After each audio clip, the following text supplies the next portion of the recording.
আত্মহত্যা না হত্যা, আমরা প্রতিটা মেয়ে ছেলে বা সে সময়ের কিশোর কিশোরীরা সালমান শাহ শাবনূরের ভক্ত।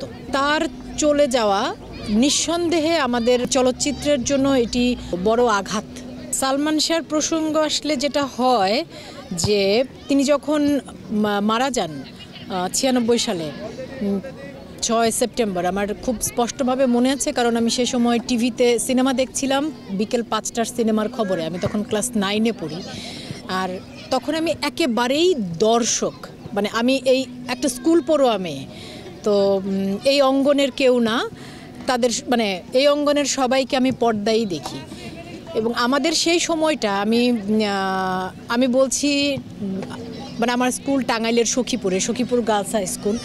তো আমরা যারা 6, 7, 8, 9, 10-এ পড়েছি সে সময়, আমরা প্রতিটা মেয়ে ছেলে বা সে সময়ের কিশোর কিশোরীরা, তরুণরা, তারা সালমান শাহ শাবনূরের ভক্ত। শুধু সালমান শাহ না, সালমান শাহ শাবনূর। তো তার চলে যাওয়া নিঃসন্দেহে আমাদের এই মানে এখন আমি আমাদের বলছি, তখন তো এটা আমার ইন্ডাস্ট্রি ছিল না, আমি তখন দর্শক ছিলাম বলছি। তবে আমি মনে করি বাংলা চলচ্চিত্রের জন্য এটি ভীষণ একটি কি বলবো বড় আঘাত। তার মৃত্যুটা সেটা এত বছর পরেও আসলে উদ্ঘাটন হয়নি যে এটি আত্মহত্যা না হত্যা বা নানা রকম আছে, কি বলবো আমি এটাকে, মানে কনফিউশন আছে। জি, আমি বলতে পারি যে তার আত্মার শান্তি কামনা করি। আর এই কনফিউশন দূর হোক যদি হয় এত বছর পরে এসেও।